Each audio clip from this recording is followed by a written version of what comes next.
মূল সড়কের সঙ্গে বাড়িঘর প্রতিনিয়ত হচ্ছে দুর্ঘটনা। কখনো দুর্ঘটনা হয়ে গাড়ি এসে ভেঙে দেয় এবং জনগণের ক্ষতি হয়। সে দুশ্চিন্তায় দিন কাটাচ্ছেন বটতলী মোড়ের রাস্তা লাগোয়া পরিবারগুলো। ঘটনার বিবরণী জানা যায়, মেলাঘর বটতলীর রাস্তার যে মোড় রয়েছে, গাড়ি বাইক বিভিন্ন যানবাহন এসে এই মোড়ে নিয়ন্ত্রণ হারিয়ে দুর্ঘটনার সম্মুখীন হচ্ছে। দেখা গেল ঈদের দিন একটি ইকো গাড়ি বটতলী হরেকৃষ্ণ দাসের ঘরের সাথে একটি বিদ্যুৎ খুঁটির সঙ্গে গাড়িটির সংঘর্ষ ঘটে।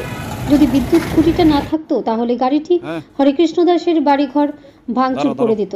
তাছাড়া আগে থেকেই সোনামুড়া বিএমএস এর পরিবারগুলো গাড়িগুলোকে সুরক্ষা দেওয়ার জন্য রাস্তার ওয়াল তৈরি করার জন্য মহকুমা আধিকারিকের নিকট দ্বারস্থ হন, কিন্তু কোনো সুরাহা হচ্ছে না। রাস্তা লগা এই পরিবারগুলোর দাবি, যেহেতু মূল সড়কের কাছে কাজ চলছে সেহেতু তারা যাতে ওয়াল তৈরি করে দেয়, তাহলে এই পরিবারগুলো নিরাপত্তাহীন ও দুশ্চিন্তা থেকে বেঁচে যাবে। এখন দেখা যাক এই পরিবারগুলোকে দুর্ঘটনার হাত থেকে ওয়াল তৈরি করে রক্ষা করতে পারে কিনা, সেদিকে তাকিয়ে আছে গোটা এলাকা। ব্যুরো রিপোর্ট, আমি ধর্মনীতি। কি হয়েছে সাংবাদিক ডাকার কারণ কি আজকে আপনার? সাংবাদিক ডাকার কারণটা হলো, আমার বাড়ি জাতীয় সড়কের পার্শ্ববর্তী বাড়ি, একটা বিরাট একটা টার্নিং পয়েন্ট। এই টার্নিং পয়েন্ট প্রায় অ্যাক্সিডেন্ট ঘটে যানবাহনের। আমি দাবি জানাচ্ছি আপনার সংবাদ মাধ্যমে ঊর্ধ্বতন কর্তৃপক্ষের কাছে বরাবর যেন অবিলম্বে আরসিসি ওয়াল দেওয়া হোক। কেননা এই আরসিসি পিলারের জন্য হয়তো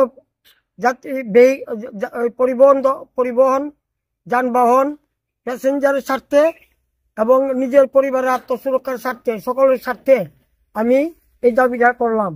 সকলের একটু নিরাপত্তা আছে জীবনের। আপনার রাস্তা কি, আপনার ঘর কি মূল সড়কের লগে?